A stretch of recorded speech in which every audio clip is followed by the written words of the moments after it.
All right, let's get right into it. We're going to unpack this really fascinating idea that the real key to understanding your health today might actually be hidden in the food your ancestors ate, maybe thousands of years ago.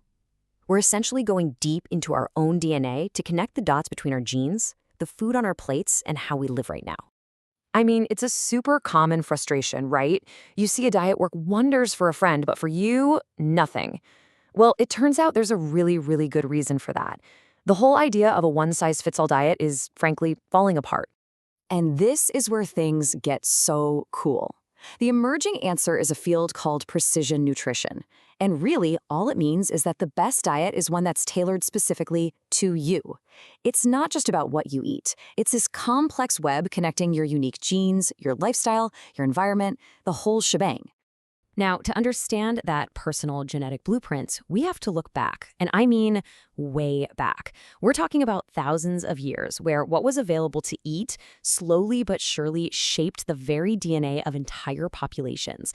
What our great-great-great-great-great-parents ate literally became a part of our genetic code. And this slide just illustrates so perfectly how wildly different those paths could be. On one hand, you have South Asia, where for centuries, diets were largely plant-based, rich in carbs from agriculture. Now compare that to the Arctic, where survival meant a diet that was almost entirely high-fat and protein from seals, fish, and other marine life. These are two completely different food universes, and over time, they forged two very different sets of genetic tools. So let's look at one of those specific genetic tools. In places with a long history of vegetarianism, like you see in parts of South Asia, a certain version of a gene is incredibly common. They even nicknamed it the vegetarian allele. This variant of the FADS2 gene basically makes people amazing at creating essential fatty acids from plants alone, the kind of healthy fats that other folks might need to get from fish. It's a perfect example of a genetic adaptation to a local diet. Okay, so to really see how this plays out in the real world, we're going to zoom in on South Asia. We're going to look at two different scientific studies, one from India and another from Pakistan. And together they show just how powerful and honestly how surprising our genetic legacies can be. And these aren't just theories. We're going to dig into the actual data from two published papers. So our first piece of evidence is a study from Chennai that found a link between a specific gene and type 2 diabetes. And our second piece of evidence comes from Pakistan, looking for genetic links to premature heart attacks. First up, let's head to Chennai. Researchers there were basically on the hunt for a genetic suspect. They wanted to see if there was a clear genetic reason why type 2 diabetes is such a major health issue in that region. So their method was pretty straightforward. They took a group of patients who had type 2 diabetes, and they compared them to a group of healthy people from the same area. They zeroed in on one particular gene, TCF7L2, which is known to be involved in how our bodies handle sugar.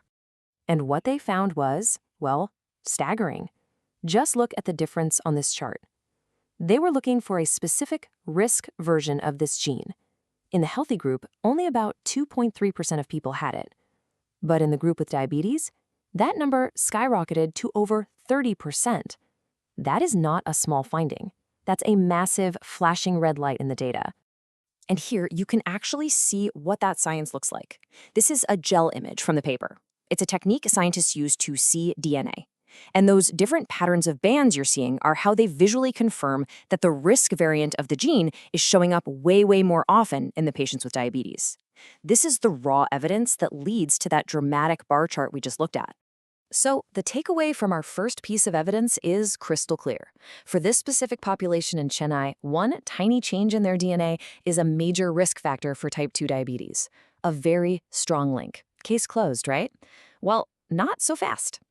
Okay, let's turn to our second piece of evidence, because this is where the story gets a really fascinating twist. A study in Pakistan looked into premature heart attacks, investigating some pretty well-known genetic suspects. But what they found really challenges this idea that a genetic risk is a universal thing. So in this study, the researchers focused on genes that are involved with a substance called homocysteine. Basically, when levels of it get too high, it's often linked to heart disease. So they looked at variants in a gene called MTHFR, which is considered a major risk factor for heart problems in many populations around the globe. But then, look at this. Completely unlike the diabetes study, there's just no big difference. The frequency of the supposedly healthier version of the gene is almost identical between the healthy group and the patients who'd had heart attacks. I mean, 76.6% versus 72%, statistically speaking, that's nothing. And the study's own conclusion really says it all. I mean, they state it flat out.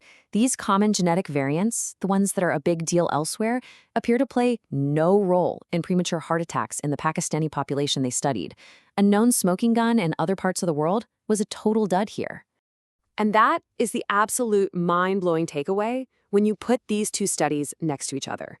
A gene can be a huge risk factor in one city, while another well-known risk gene has zero effect in a nearby region. Our genetics aren't universal. They are deeply, profoundly local.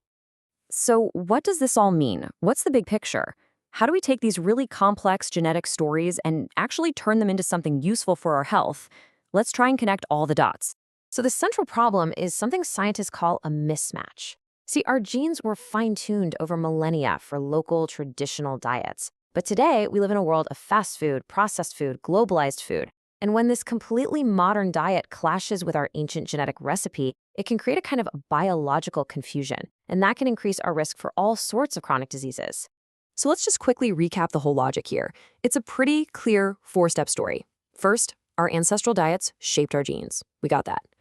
Second, our modern diets often create a huge mismatch with that genetic blueprint. Third, that mismatch can be a root cause of why we get sick. And fourth, this is exactly where precision nutrition comes in. It's a potential solution to resolve that mismatch by helping us align our food choices with our own unique genetic heritage. So if you're going to take away just a few things from all this, here's what they should be. First, your DNA tells a story about where your people came from and what they ate. Second, you can probably forget about finding one single perfect diet that works for everybody. It likely doesn't exist. Third, a genetic risk factor that's a huge deal in one population might mean nothing for you. It's all incredibly specific. And finally, understanding your own genetic story could be a really powerful part of your personal health journey. And that really leaves us with a critical question for the world we live in today. In an age where you can eat food from literally any corner of the globe at any time, maybe the most important nutritional journey we can take is the one that looks inward and then backward, to ask ourselves, how well do we really know the ancient recipe that's written in our own DNA?